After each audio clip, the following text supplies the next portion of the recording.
a post out on Truth Social. Actually, was just in the Oval Office speaking to mail-in voting along with the voting machines and wanting to really do away with that with an executive order. What is your initial reaction to hearing that's something a focus of his right now? Well, I did not see his interview today or his press conference, but I did hear him in his interview with Sean Hannity the other night. And as far as the mail-in ballots, I couldn't agree with him more. I think it's an excuse for people. Uh, this is something that's troubled me forever. Uh, if you can't take one day out of your life to vote, then you really don't care about democracy or cares what happens in your community or in your state or in your country. And here in New York, we give people 10 days, 10 days early voting.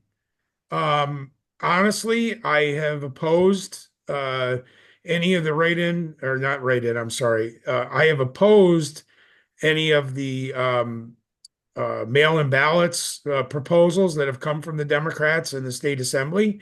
It's ripe with fraud. There are many different things that can happen. I am a huge supporter, and I have legislation that calls for voter ID. And how can you do mail-in balloting? And I'll give you a perfect example. And I don't, during COVID for school board elections, I got 6 different ballots, mail-in ballots at my house. 6 in my name. My mother, whom doesn't even live in New York State anymore, she lives in Ohio. 2 came for her, 2 for my daughter, 2 for my wife, 2 for my son. Uh, you know, it's to me, it's just wrong. And I think that there is no reason why people, especially in New York and other states that have early voting, you have 10 days to be able to go to your election site and vote.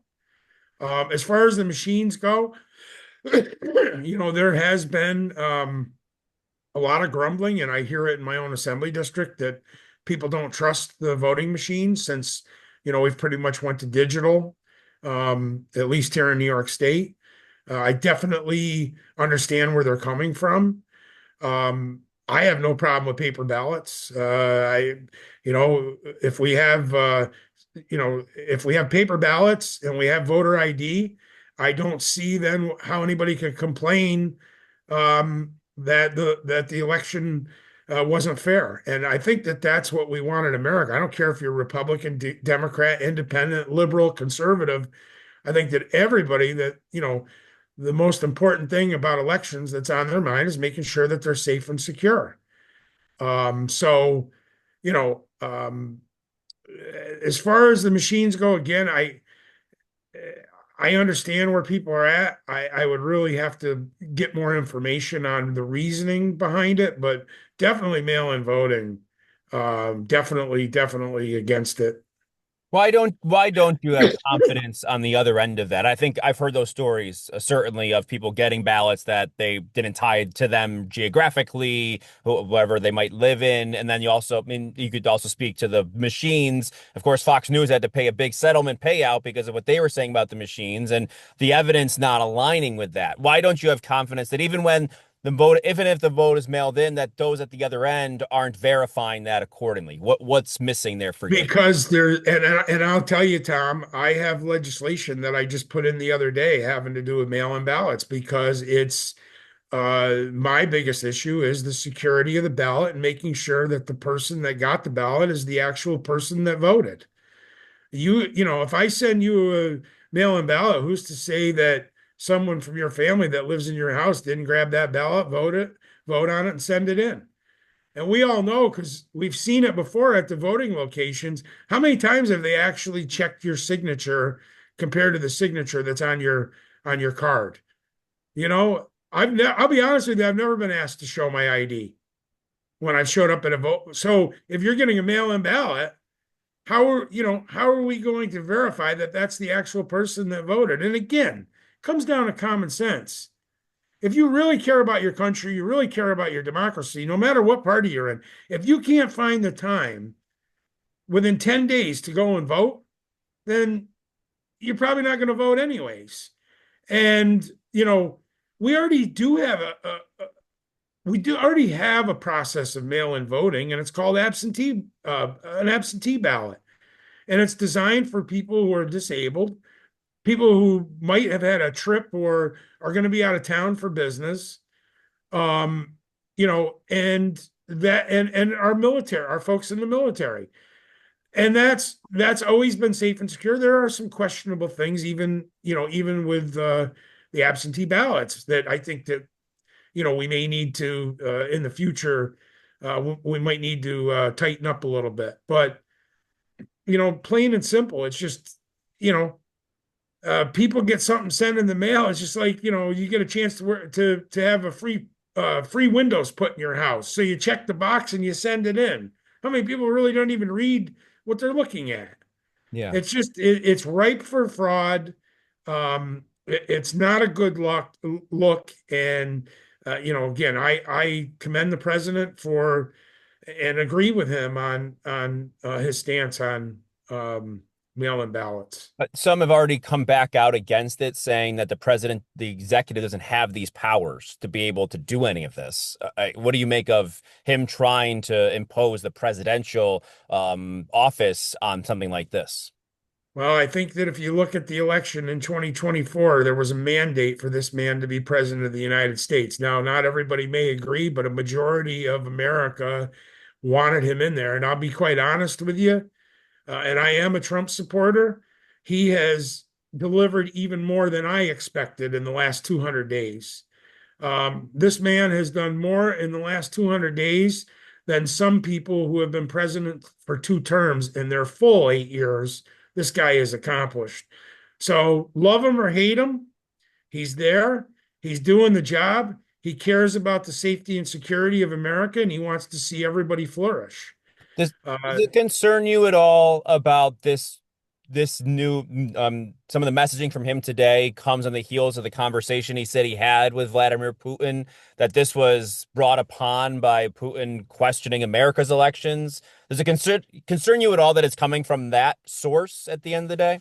Um, Listen, I did not see that conversation, so I'm hearing that part of it for the first time right now. It was part of the Hannity interview where Trump said, "Yeah, he's talking to Vladimir Putin, who agreed to me on the elections and said mail-in ballots anywhere in the world, that's not a fair election." He said that came from Putin. That's Trump's Well, conversation with him. I guess you agree. That's the well, source, really, for. listen, he's been talking about the 2020 election since the 2020 election. So, you know, whatever, whatever discussions he have. Listen, Donald Trump is smart in the fact that he keeps everybody thinking about what he's going to say and what he's going to do. That's some of the magic behind the man, because he's not predictable. And, he may have said that today, and that may have been part of it, but we know for a fact that he's questioned the legitimacy of the 2020 election since that election. So, it doesn't surprise me that, that he would make a statement like that. Hmm. Okay.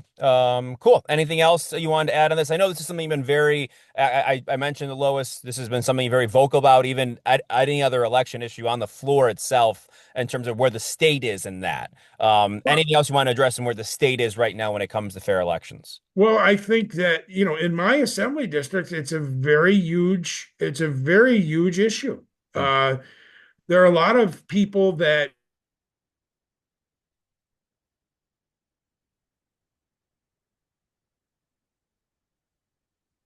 Trump, and I think that they felt like uh, something wasn't just right in that election in 2020. And so when you talk about voting rights and procedures with voting, it's something that's near and dear to their heart, and it's something that you need to pay attention to, and it's something that you need to try to address if you're going to, if you're really truthfully working for your constituents and you care about it. It's a very important issue in my assembly district. Would you still support beyond one day? You mentioned the early voting in New York State, and I know you said that, if you can't get out to, is there a different way to go about that?